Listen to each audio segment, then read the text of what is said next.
transição difícil. Um homem que estava agarrado às tradições judaicas. Um homem que entendia tudo sobre lei judaica. Agora essa desconstrução vai começar. E Deus envia um homem para ajudá-lo.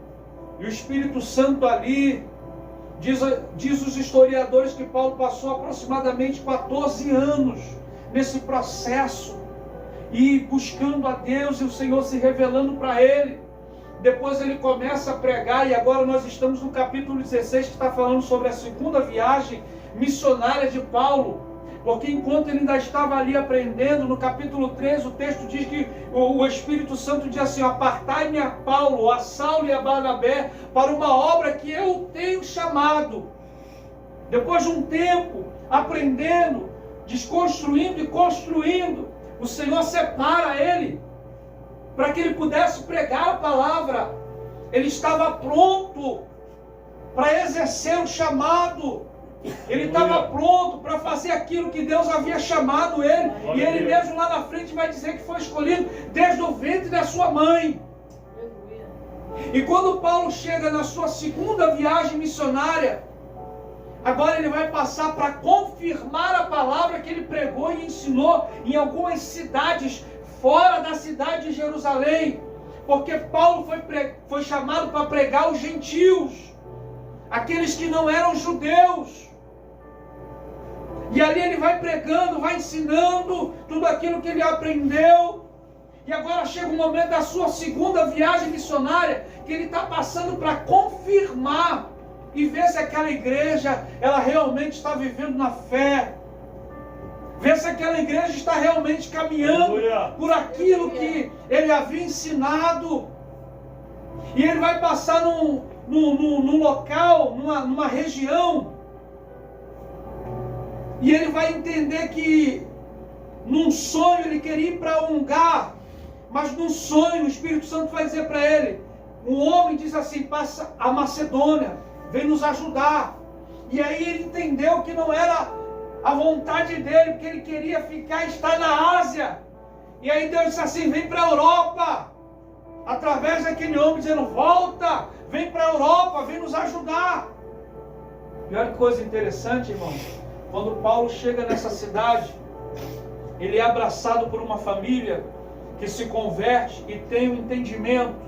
Porque em todos os lugares que ele vai pregar, primeiro ele vai nas sinagogas onde tinham judeus, para tentar convencer os judeus quem era realmente Cristo.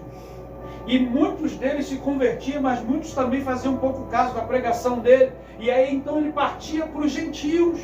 E os gentios abraçavam a fé. E os gentios entendiam a palavra da cruz. Aleluia. E quando ele chega nessa cidade, ele faz a mesma coisa. E lá ele é recebido por um grupo de judeus. Uma mulher chamada Lídia se converte com toda a sua família, porque chega o entendimento de quem realmente era o Cristo. E eles vão passar pelas águas do batismo. E Paulo, quando sai da casa, porque ela constrangiu Paulo com a sua comitiva, vai ficar ali na casa dela. E Paulo está saindo para um lugar para orar à parte. E quando ele sai junto com Silas e os seus companheiros de viagem, uma menina com espírito de engano, de adivinhação, ela apontava para eles assim: esses aí são realmente filhos e servos do Deus vivo. Esses aí são homens assim, assim, assado. E ela ficou por alguns instantes, alguns dias, naquela prática. Até que Paulo vira para ela e diz assim: espírito do engano, espírito da adivinhação, sai dela. Porque aquela menina, ela era usada por um espírito de adivinhação, e alguns homens da cidade, eles lucravam com a adivinhação. Montavam uma cabana, alguma coisa, as pessoas iam até lá, ela adivinhava pelo espírito de adivinhação, de engano. Então eles lucravam. Quando Paulo expulsa aquele espírito, eles viram que o lucro deles com aquela menina cessou, porque Paulo libertou literalmente aquela menina daquele espírito de adivinhação, daquele espírito de engano. Os homens que perderam lucro, começaram a ir de encontro a Paulo e Silas, dizendo: olha, esses homens são judeus, estão aqui na cidade pregando heresia, uma doutrina e um costume diferente do nosso, até porque nas cidades romanas o Senhor era o César, o imperador. Então não poderia haver nenhum outro tipo de religião que não fosse a religião do imperador, o culto ao imperador. E aí eles fizeram um motim, pegaram Paulo, bateram, espancaram e lançaram no cárcere, até que ele viesse a ser julgado. E o texto diz que, estando Paulo e Silas na prisão, e a prisão romana não era qualquer prisão, irmão. Não era a prisão que a gente vê hoje, né? Que entra alcatra, entra maminha, entra isso, entra aquilo, os caras estão lá parecendo fazendo churrasco, né? Tem gente que faz até um puxadinho lá na prisão para ter as visitas íntimas. Era uma prisão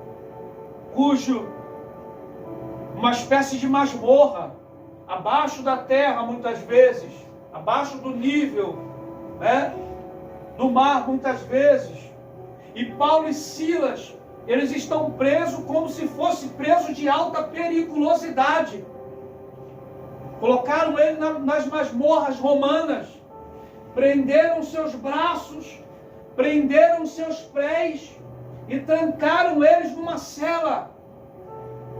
E olha que coisa interessante, o texto diz que por volta da meia-noite, depois de ter sido espancados, roupas rasgadas, prenderam eles numa masmorra romana. E ele olha para Silas dentro da cela. Eu louvei a Deus porque a nossa levita cantou sobre isso aqui hoje já. E aí, Silas, o que a gente vai fazer? Estamos aqui com os braços presos, as pernas amarradas. E agora, o que a gente faz? A conversa de Paulo e Silas na prisão.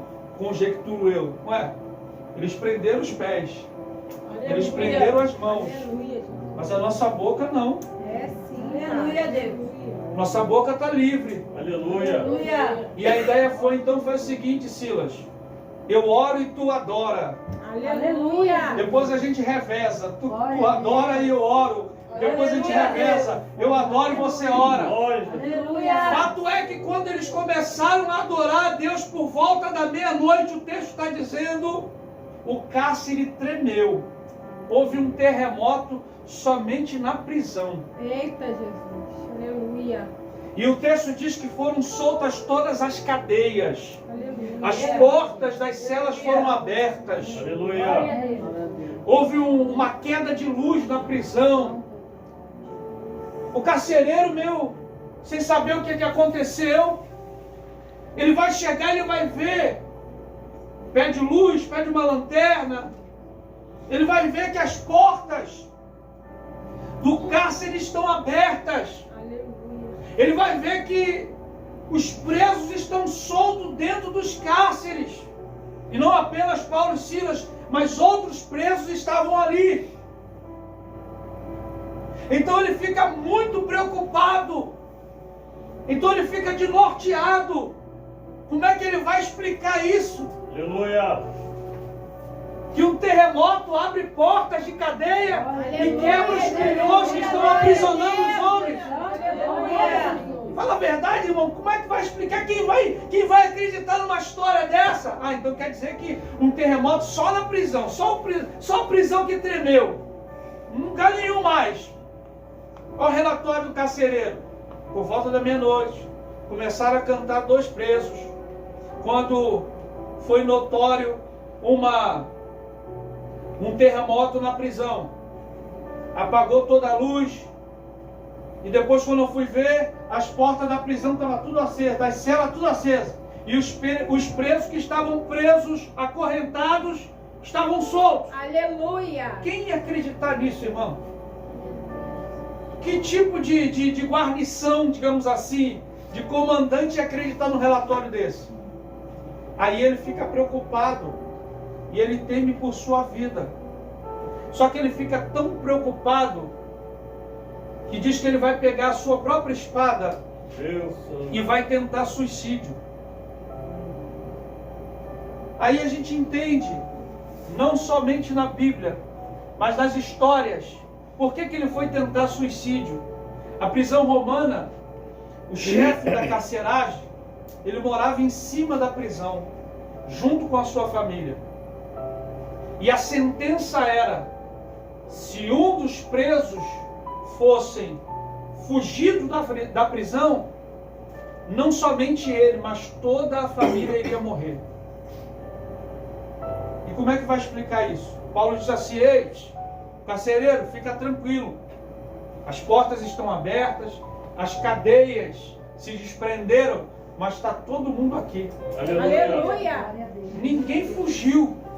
Fica tranquilo, ninguém fugiu. Mas ainda assim, como é que eu vou explicar isso, Paulo? Como é que os meus superiores vão entender o que aconteceu aqui? Aí Paulo, fica tranquilo. Fica tranquilo. Aleluia. Depois ele trouxe para fora. E aí ele perguntou para Paulo: o que eu faço para eu ser salvo? Ou seja, como é que eu vou me livrar dessa situação? Como é que eu vou me livrar dessa morte eminente por conta do que aconteceu aqui? Aí Paulo disse assim: crê no Senhor Jesus. Aleluia. Aleluia. E será salvo tu e a tua casa. Aleluia. Glória a Deus. Paulo foi bem enfático. Só Jesus pode salvar você e a sua casa. Maravilha. Paulo foi bem enfático. Ninguém vai acreditar no teu relatório. O teu superior não vai entender o que aconteceu aqui, porque o que aconteceu aqui não foi de ordem natural, é de ordem espiritual. Então o homem não vai conseguir explicar o que aconteceu aqui.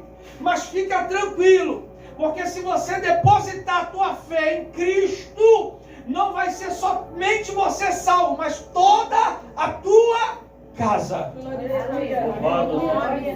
E aqui, eu já começo a deixar uma mensagem para o teu coração. Independente do que você esteja passando ou vivendo, a regra é: creia no Senhor Jesus. Eu não sei o processo que você está vivendo no meio da sua família, mas eu tenho uma palavra para deixar para o teu coração: creia no Senhor Jesus. Eu não sei o que está acontecendo, se é falência financeira no meio da casa, se é o amor que não tem mais, o respeito que se desfez, qualquer tipo de outro sentimento ou emoção que não tem mais. Eu tenho uma palavra para a tua vida e a palavra é: creia no Senhor Jesus. Pastor, eu não sei o que está acontecendo. Meu filho está saindo na sede, só voltando um domingo com um cheiro terrível dentro de casa, falando coisa com coisa. Parece que é droga, pastor. Deus está dizendo: creia no Senhor Jesus. Pastor, eu não sei o que está acontecendo. A mulher virou a cabeça e diz que não quer mais nada. O homem virou a cabeça e não quer mais responsabilidade com a família. Eu tenho uma palavra do Senhor para te entregar esta noite: creia no Senhor Jesus. Ah, pastor, porque o senhor não sabe o que está acontecendo na minha casa. Não sei não, mas eu sei de uma coisa: se você crê no Senhor Jesus, alguma coisa sobrenatural vai acontecer lá. Glória a Deus. Esta foi a palavra que o próprio Jesus falou a Marta. Eu acho que eu já falei alguma coisa dessa natureza aqui. Quando Lázaro, seu irmão, já estava morto e enterrado há 4 dias. Jesus demora a chegar. A carta foi enviada, a mensagem foi enviada. E quando foi enviada, ele ainda estava na cama doente. Mas Jesus, quando recebeu a mensagem, disse: olha, essa doença não é para a morte. Fica tranquilo. O mensageiro volta com a mensagem dizendo: olha, Jesus falou que essa doença não é para a morte. E infelizmente Lázaro morreu. E 4 dias já estava enterrado quando Jesus chegou. Quando souberam que Jesus estava na porta da cidade de Betânia, Marta sai em desespero para tirar satisfação com Jesus. E Jesus saúda ela saúda Jesus dizendo assim: se tu tivesse aqui, meu irmão não teria morrido. Aí Jesus disse assim: mas eu também te disse que se tu crês, tu verás a glória de Deus. Aleluia. Eu vou lá e vou ressuscitar o teu irmão. Ah, mas ele vai ressuscitar sim naquele dia. Marta virou teólogo agora. Naquele dia eu sei que ele vai ressuscitar com todo mundo. Aí Jesus disse assim: eu vou lá ressuscitar, eu estou falando disso não. Sabe qual é o grande problema? Que às vezes as coisas chegam a um extremo na nossa casa, na nossa família missionária, que a gente pensa que Jesus não tem poder para reverter a situação. A gente pensa que ele não tem poder para mudar a realidade que a gente está vivendo. Mas o mesmo Deus, o mesmo Jesus, que livrou esse carcereiro e toda a sua casa de morte, o mesmo Jesus que ressuscitou Lázaro depois de 4 dias morto, ele é o mesmo que opera na igreja hoje. Ele pode fazer aquilo que ele vai fazer para mudar a realidade da tua casa, da tua família. Só tem uma premissa. Qual, pastor? Você precisa crer. Aleluia. E aí eu vou para Hebreus no capítulo 11, que a fé é o firme fundamento das coisas que não se vê, mas a esperança daquilo que se aguarda, que se espera. Mas o versículo 6 diz que sem fé é impossível. Esse é que é o grande problema. Você precisa depositar fé. Você precisa acreditar que Jesus pode mudar a realidade da sua família. Que Jesus pode mudar a realidade da sua vida. Aleluia. O problema é que nos falta fé. A gente já ouviu tanto testemunho, né?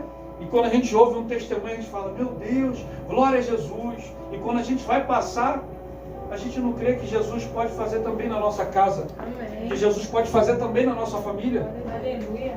A gente lê a Bíblia e a gente vê: meu Deus, que coisa maravilhosa, como o Senhor agia lá no passado, né? O mesmo Jesus, ele não mudou não. O próprio livro de Hebreus, no capítulo 13, versículo 9, diz que ele é o mesmo ontem, hoje e eternamente. Aleluia. Mas o que mudou, pastor? Quem mudou foi a gente. É verdade. A gente é que mudou, a gente é que não crê como deveria crer. Aleluia. A gente é que não deposita fé naquele que pode resolver todas as coisas. Aleluia. Glória a Deus. Um pai de família que vivia com um menino lunático, que por vezes era submetido numa convulsão.